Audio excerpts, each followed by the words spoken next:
లోపలంటే ఈ మెయిన్ మూల మందిరంలో వచ్చేసి దేవసేనని వివాహం చేసుకుంటున్న సుబ్రహ్మణ్యేశ్వర స్వామి.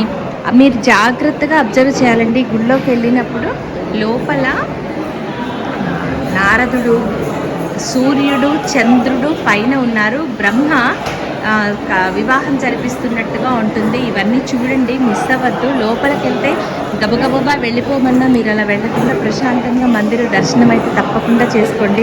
కళ్యాణమూర్తి కదండి, మన జీవితం కూడా కళ్యాణమయం అవుతుంది ఈ స్వామి దర్శనం వల్ల. తిరుపరకుండ్రంలో ఉన్నామండి. ఇది మేము చూసే 5వ షణ్ముఖుడి 6 క్షేత్రాల్లో ఇది. రేపు పళని వెళ్తాము. ఇది దేవతల కోరిక మేరకు మీకు చూపిస్తున్నాను చూడండి. తారకాసుర సంహారం కోసం దేవతల కోరిక మేరకు మార్గశిర శుద్ధ షష్ఠి నాడు సుబ్రహ్మణ్యుడు ఇక్కడ జన్మించాడు. తారకాసురుడు బాలునితో తప్ప చావు ఉండకూడదని శివుడు వరమిచ్చాడు.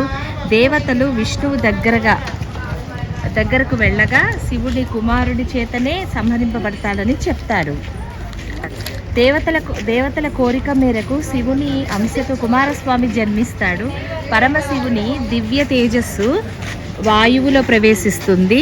వాయుదేవుడు అగ్ని గంగలో ఆ తేజాన్ని విడిచిపెడతారు. ఆ తేజస్సు ప్రవహిస్తూ రెల్లువనంలో చిక్కుకుని 6 ముఖాలు 12 చేతులతో జన్మించిన వాడు సుబ్రహ్మణ్యుడు.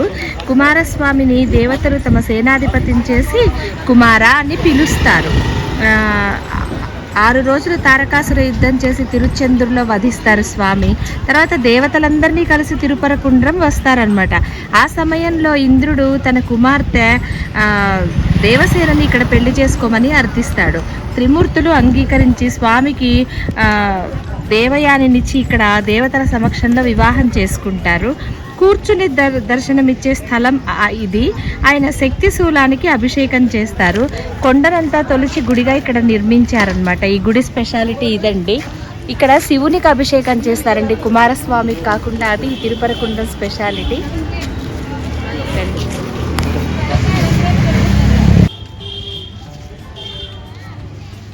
వెనకాలంతా కొండండి, తర్వాత గుడి.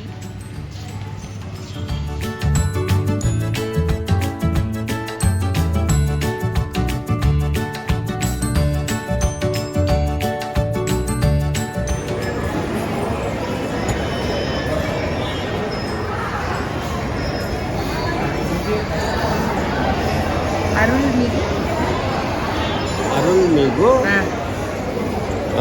సుబ్రహ్మణ్య స్వామి. అరుల్మిగు అంటే అందమైన అని అర్థం అండి. మేము వెళ్ళిన ప్రతి గుడిలో కూడా అరుల్మిగు అని రాసుంటుంది అన్నమాట.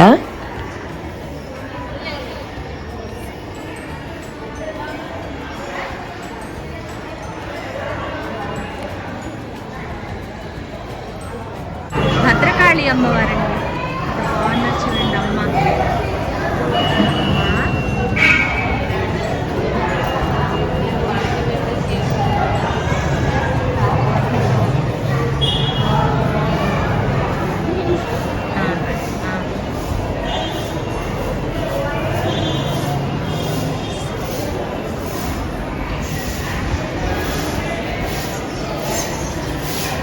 ఇది అమ్మ యారు దుర్గమ్మ.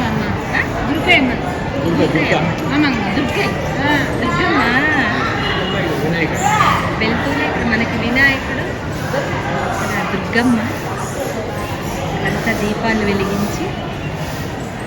మీరు వస్తే మాత్రం అస్సలు మిస్ అవ్వద్దండి స్వామిని. తిరుపరకుండం తప్పకుండా చూడండి. దుర్గమ్మ ఉన్నారు.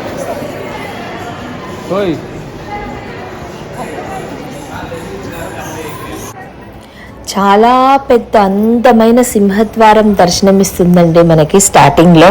అండ్ ప్రసాదాలు చాలా బాగా పెడతారు. పులిహోర, ఆ తర్వాత వేడి వేడి సజ్జ పూరీలు. అసలు ప్రసాదాలు చాలా ఎక్సలెంట్గా ఉంటాయి, చాలా వేడిగా ఉంటాయండి. కడుపు నిండా తిని రావచ్చు ఈ గుడికి వెళ్తే మాత్రం.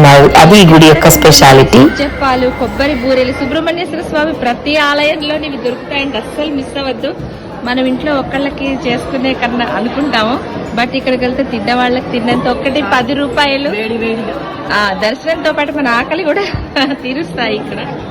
అండ్ ఇది పులిహోర అవన్నీ కూడా దొరుకుతాయండి. మీ టేస్ట్ బట్టి మీకు ఏది కావాలో మీరు సెలెక్ట్ చేసుకోవచ్చు.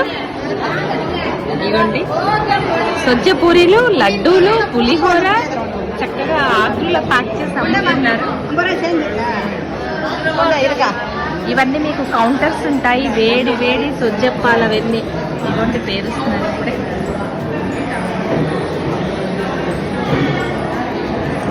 ఒకటి 10 రూపాయలండి ప్యాకెట్ ఏదైనా సరే.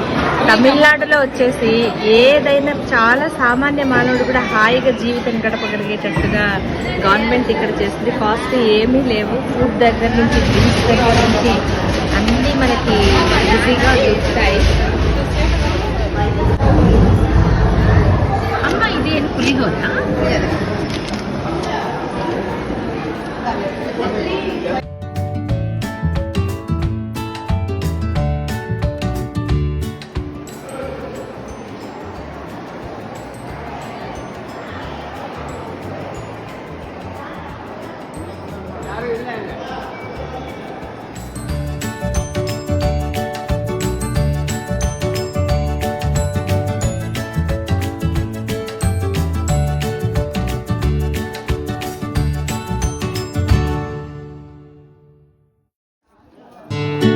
ఎక్కడ చూసినా కోతులు దర్శనం ఇస్తాయండి. బయటకు వస్తే మాత్రం చేతిలో ఏమన్నా పట్టుకుని అవి వెళ్ళామంటే మనకి కొంచెం భయంగానే ఉంటుంది. అవి మన మీద పడిపోతాయని చేతుల్లో అవి లాక్కుని వెళ్ళిపోతాయండి. అట్టిపళ్ళు అవి ఏమన్నా తీసుకెళ్లారంటే వాటికి మొహమాటమే లేదు, చేతుల నుంచి లాక్కుని మరీ వెళ్ళిపోతాయి.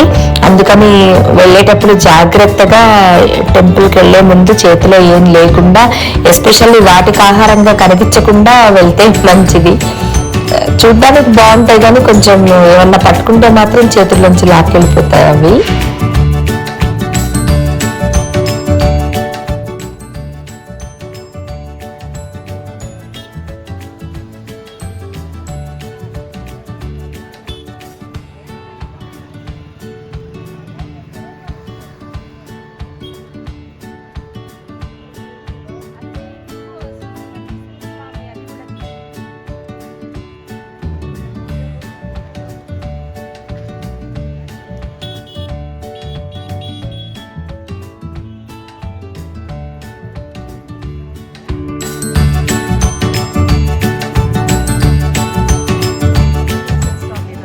రెడీ చేస్తున్నారండి.